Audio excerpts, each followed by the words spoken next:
Você já parou o carro alguma vez na estrada para olhar um acidente?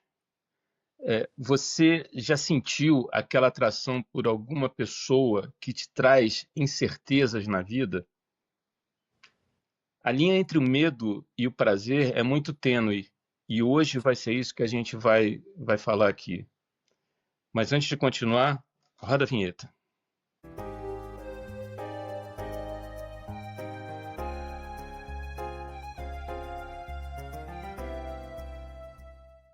Fala, Fran, Fala, Elvio, tudo bem?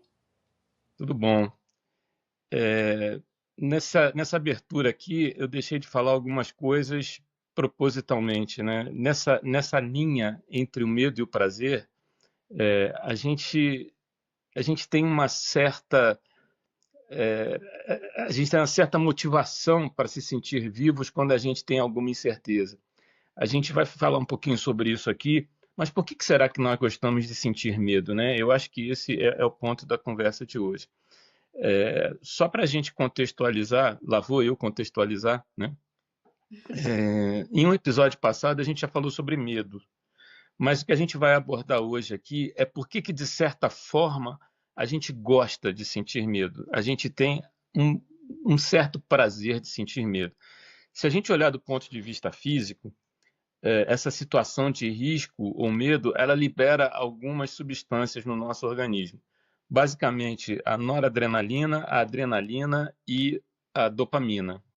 O que a noradrenalina faz no nosso organismo, né? No nosso corpo?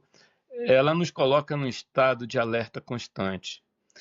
Ela prepara o corpo para responder uma determinada ameaça e isso, dessa forma constante, pode provocar algum tipo de ansiedade.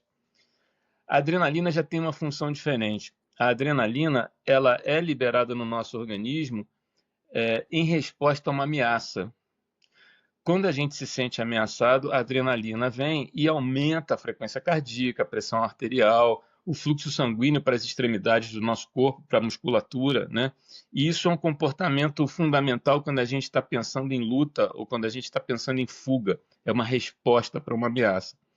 E a dopamina, ela está associada ao prazer e à motivação, mas ela também desempenha um papel muito importante na formação da memória do medo e consolida o aprendizado de situações perigosas que a gente pode ter na nossa vida. Então, essas substâncias, elas estão presentes nesse processo que a gente aqui vai falar hoje, né? Veja só, algumas coisas são muito emblemáticas, né? Eu tinha um amigo que falava isso. Algumas coisas são muito emblemáticas na nossa vida quando a gente está falando desse medo e do prazer que o medo pode provocar. Por exemplo, filmes de terror, né? Tem um monte de gente que eu conheço que adora assistir filmes de terror. Tem gente que detesta, mas eu conheço uma boa quantidade de pessoas que gostam de assistir filmes de terror.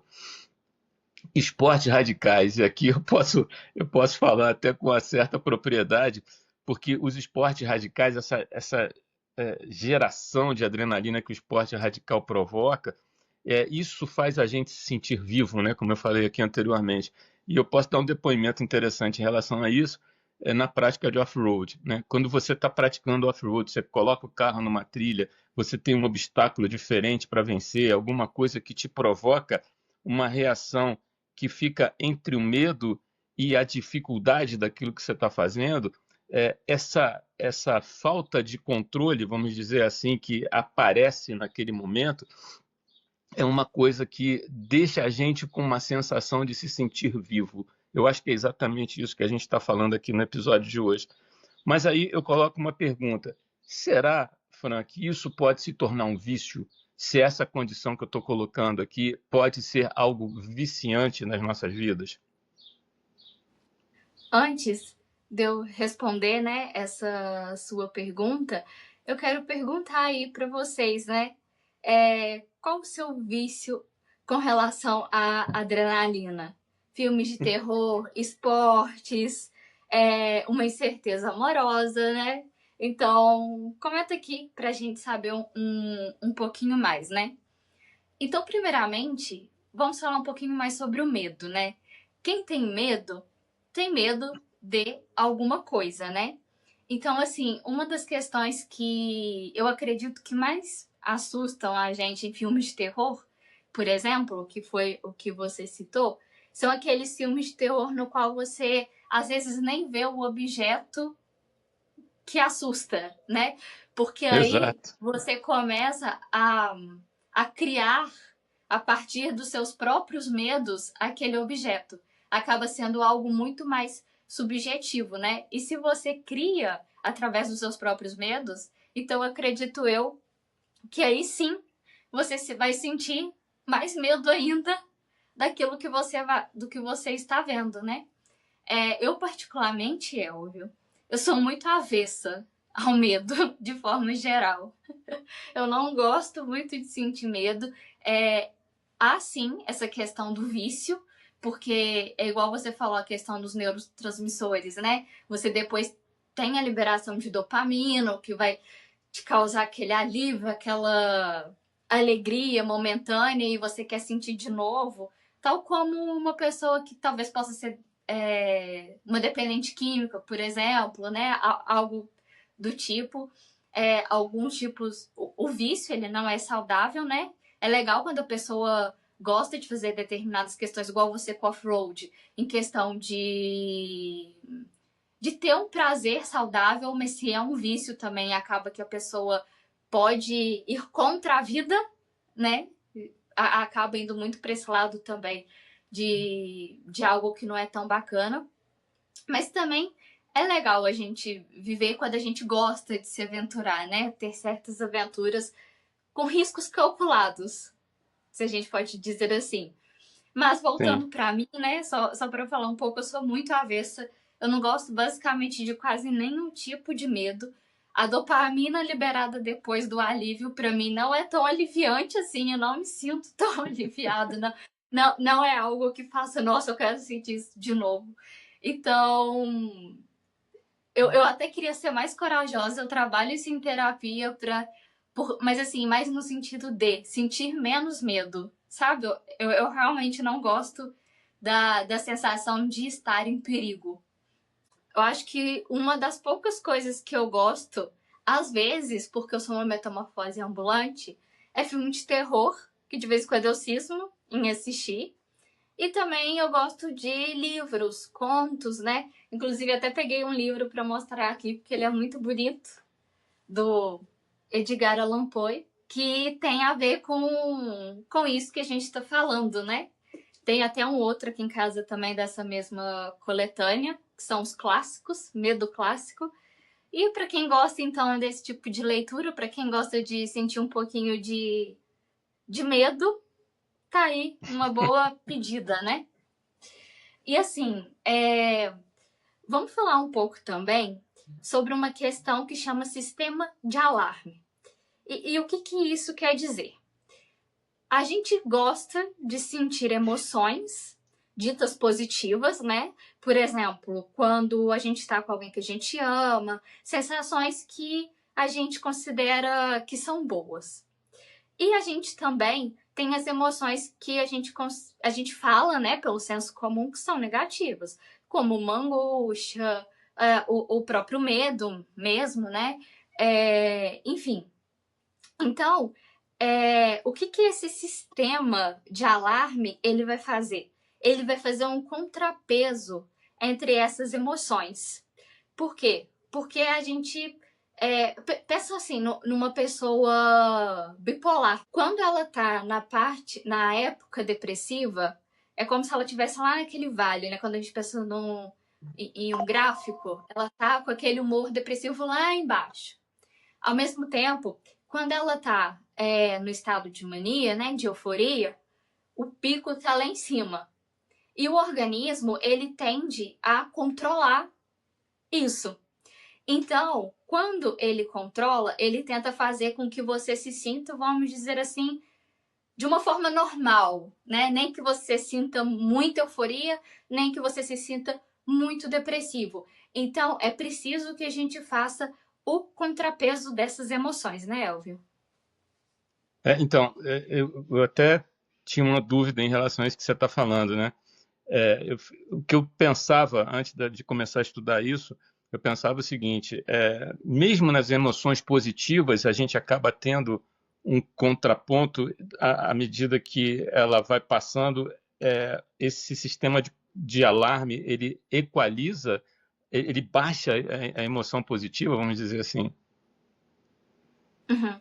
É uma coisa que a gente pensa assim, poxa, se eu tô muito feliz, pra que a gente vai equalizar, né? É melhor Exato, ficar ali na exato, euforia e exato. feliz e tal. Mas olha, eu vou dar um exemplo de relacionamentos. Pensa assim, quando você tá apaixonado, né? Aí você tá super feliz com aquela pessoa, super apaixonado e borboletas no estômago. Ai, aquela coisa. Imagina você viver assim todos os dias da sua vida. Vai chegar um momento que isso vai ficar angustiante. Pelo menos eu acredito que sim, né? Porque imagina você viver naquela intensidade de sentimento, sabe? Nossa, você vai viver só pra amar aquela pessoa, só pra. Não pra É amar, né? Que verdade, você vai estar apaixonado, mas você vai viver só pra. Só pra pensar naquela pessoa e o seu trabalho e as outras coisas da sua vida, né? Então vão é ficar verdade. desproporcionais. Então a gente precisa de regular os nossos sentimentos.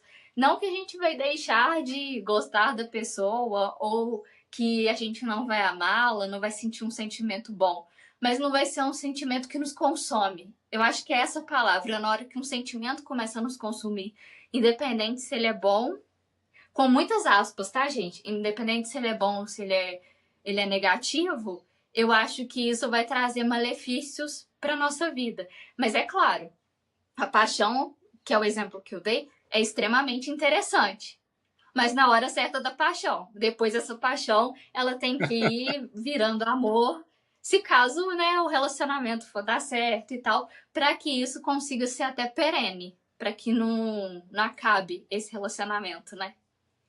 É verdade. Vou pegar um outro gancho aqui, né? Você puxa para o relacionamento, lá vou puxar para a música aqui. É a história do Milton Nascimento, né?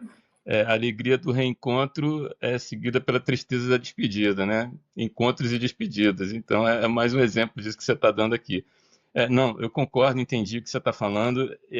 O que eu falei antes aqui é porque antes de eu, né, estudar psicanálise, enfim, tudo isso, eu só percebi o lado lógico desse pensamento que não é exatamente o que o sistema de alarme mostra para a gente, né? Tem mais um exemplo aqui que a gente pode dar também, que é um exemplo mais assim intenso, né? Por exemplo, quando a gente tem a presença de um cachorro grande, um cachorro bravo, né, que não é o meu caso, porque eu tenho três aqui em casa, mas quando a gente está na presença de um cachorro grande, bravo, que ele parece que está nos olhando com aquela intenção de morder, né, vamos dizer assim, é, a gente consegue dissipar esse medo que a gente sente no momento que o dono chega e coloca, por exemplo, a coleira, coloca uma guia na coleira do cachorro, né? E se isso não for suficiente, na hora que o dono e o cachorro se afastam da gente, é, esse, essa perda da visão do que está acontecendo também afasta aquele sentimento que a gente tem naquele momento. E o medo se torna um alívio, né? Ele produz uma emoção positiva que desativa o próprio medo que a gente acabou de sentir quando ele não é mais necessário, né? Então acho que mais um exemplo aí que a gente pode dar em relação a isso, né? Outra questão, Elvi, que eu acho interessante a gente trazer aqui é a relação do medo com a angústia, né? Anteriormente eu havia dito, né, que quem tem medo de alguma coisa. Obviamente a gente tem aí um objeto de medo. Então, por exemplo, eu tenho medo de altura porque até me dá uma sensação de que eu vou cair, né? Que o meu corpo parece que ele entra numa questão de tipo assim, como se ele fosse se jogar daquele lugar. Vontade de pular, Fran. Conheço várias pessoas que têm isso, né? Vontade de se jogar quando chega em algum lugar alto, beira de abismo, alguma coisa assim. Sim, é justamente isso, né? E o meu medo de altura já não entra mais no medo, né? Já é uma fobia, que é um outro papo para Sim, um outro episódio, né? Mas assim, como a gente estava falando, né? Essa questão da angústia, a angústia ela representa, é um sinal de um desejo inconsciente, né? Então a gente não tem claramente um objeto tal como o medo, né? Do medo de alguma coisa, né? Então eu posso dar o mesmo exemplo de borboletas no estômago, igual eu dei anteriormente, só que no sentido assim de o que vai acontecer quando a gente tá não sei, a gente tá esperando alguma coisa importante na nossa vida, né? Ainda mais pra gente que tem essa TAG, né? Que é o transtorno de ansiedade generalizada. Então eu acho que você também já deve ter vivido muito da gente ficar assim, e agora? Né? Com essas borboletas. O que vai acontecer? Como que vai ser, né? Então vai causando essa angústia de um objeto desconhecido a priori, né? Então vamos dizer assim, o medo é o alarme, né? Ele tá te alarmando de alguma coisa. Enquanto a angústia é um sinal de que você precisa encarar algo, né, Elvio? É exatamente isso. E aí tem até se a gente for olhar assim, na parte teórica, né, do que a gente está falando aqui, tem até um negócio que se chama de processo oponente, que é justamente esse paradoxo que converte as emoções de um tom positivo, né, para um negativo e vice-versa. Isso aí costuma se chamar na teoria de processo oponente. Mas eu acho que o mais interessante da gente prestar atenção aqui no momento não é no nome do processo, né? A gente percebeu o seguinte, que as emoções que nós conhecemos como primárias, que são aqueles sentimentos que vêm no momento inicial que a coisa acontece, elas são produzidas por algo externo a nós, né? Elas são produzidas por alguma coisa que, por exemplo, quando a gente vê um amigo, quando a gente vê o cachorro feroz que eu falei aqui, e observa só, essas emoções primárias, elas vêm e provocam um impacto na gente. Mas depois disso, a gente tem a ocorrência das emoções secundárias. E aí tem um negócio muito interessante que é justamente o que esse processo oponente aqui acaba mostrando. É que quando chegam essas emoções secundárias, é, elas são produzidas por uma representação mental que a gente tem, por uma representação de algo que vem com uma lembrança de um encontro parecido com esse, ou a lembrança de um episódio parecido com esse. E essa persistência da situação no nosso inconsciente faz com que as emoções secundárias durem muito mais do que as primárias. Isso é uma coisa bastante interessante, porque veja só, a emoção primária acontece, a gente arremete esse sentimento a uma situação pré-existente no nosso inconsciente, vem uma emoção secundária que ela persiste. Essa emoção secundária, ela fica e o nosso processo de regulação precisa trabalhar para que isso desapareça. Então, veja só, como é que a gente trabalha isso, né? Como é que a gente vai trabalhar essa persistência da emoção secundária para uma emoção primária que já foi porque a gente tem um trauma, a gente tem alguma coisa que faz com que essa emoção secundária permaneça na gente? Justamente, Elvio. E esse, né, vai e vem dessas emoções que você está trazendo aí dentro desse processo oponente, é o que acontece com a gente na montanha-russa. Com a gente, entre aspas. Comigo, não. Porque, como eu disse, eu sou avessa ao medo. Então, comigo, esse Não vai na exemplo não me montanha-russa. cabe. Não. De jeito maneiro. Mas, assim, quando a gente está na montanha-russa, a gente tá se colocando num local de um risco calculado, né? No qual a gente sente um determinado medo, né? A gente produz adrenalina, enfim, num curto período de tempo, até porque a gente conversou que a gente precisa de regular as emoções, a gente não pode ficar muito tempo sentindo uma emoção tão forte, né? Então a gente fica nessa emoção num curto período de tempo e depois vem essa questão de uma emoção de alívio, de prazer para algumas pessoas, salientando isso, depois dessa experiência na montanha russa, né? Então, assim, para a montanha russa ser divertida para quem gosta, ela tem que ser assustador ali, né? Tem que dar aquela emoçãozinha, né? E Exato, com o tempo, se a pessoa ficar exato. repetindo essa montanha russa, se ela continuar ainda nesse mesmo brinquedo, muito provavelmente esse medo vai acabar diminuindo e esse alívio e esse prazer, consequentemente, também, né? Não vai ter tanto esses extremos, vamos dizer assim, de sentimento. Mas assim, não querendo julgar ninguém, pra mim quem gosta de montanha-russa, ó, já tem um parafuso a menos, tá? Brincadeira, gente. Eu gostaria de ser uma pessoa mais aventureira, mas não tá em mim, não tá. Eu queria. Queria ser mais igual ao Elvio. Não, mas não, nem tanto, né? Nem tanto. Mas pegando a continuidade que você está falando, é justamente isso, um filme de terror, um esporte radical, uma fantasia sombria, uma festa de Halloween, né? Vamos dizer assim. Isso tudo, ela traz uma intensidade na diversão gerada por esse processo oponente, né? É a intensidade da emoção fornecida pelo estímulo primário, que é o medo, né? Esse estímulo faz com que haja uma transferência de intensidade, e esse estímulo emocional da emoção primária, que é o medo, faz com que a emoção secundária possa ser um alívio, possa ser uma alegria, possa ser uma diversão. E aí esse movimento é a chamada transferência de estímulo. Se uma pessoa teve uma emoção ativada em um contexto de um processo primário que, por exemplo, traz um medo para a gente, ela rapidamente pode entrar um contexto diferente, que é a coisa da transferência que a gente falou aqui.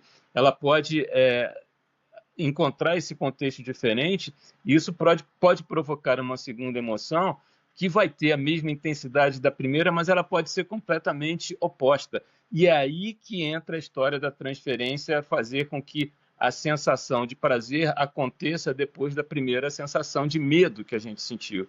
Então, assim,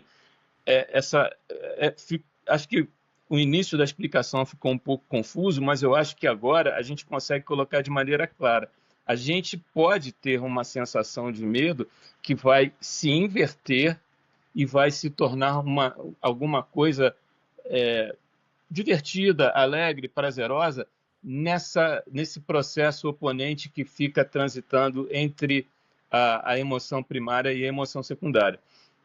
A gente pode ter, por exemplo, pesadelo vendo o filme, mas o pesadelo não é o medo que o corpo está sentindo no presente.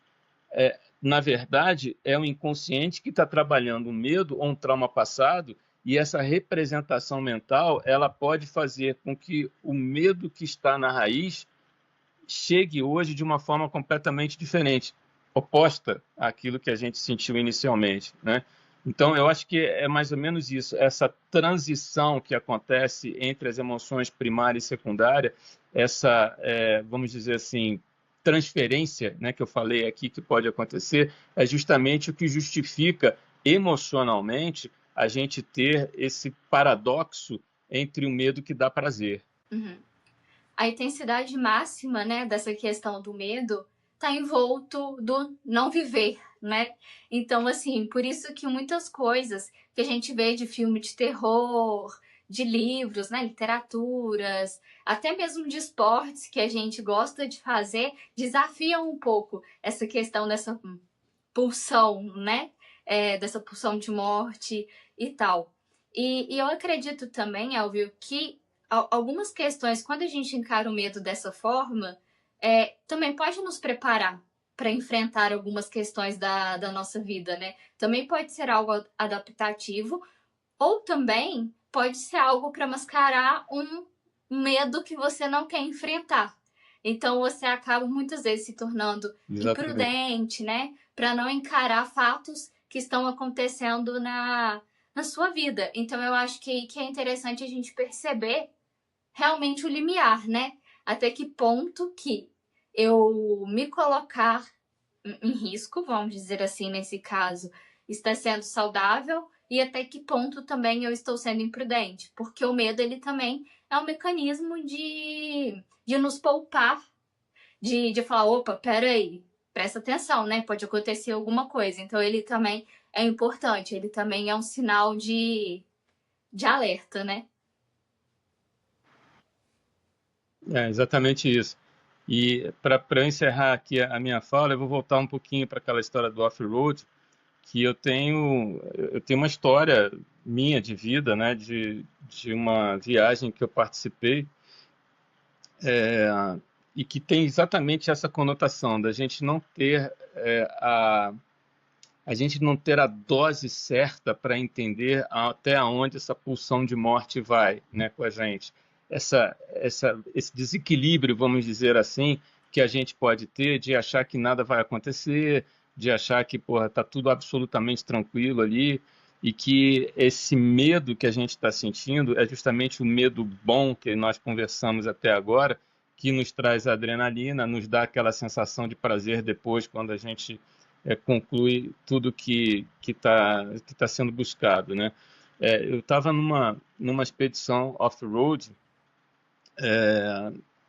bom, não vou entrar em detalhes assim, mas numa região fora do Brasil, na Argentina, onde as estradas, elas são estradas de pedra.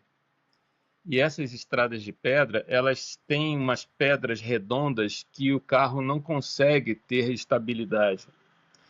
E todos nós, eu incluído, sempre achamos que nós somos capacitados o suficiente para conseguir fazer esse passeio, vamos dizer assim, numa determinada velocidade do carro, que não vai nos provocar nenhum tipo de acidente, não vai nos provocar nenhum tipo de surpresa, né? Vamos dizer assim.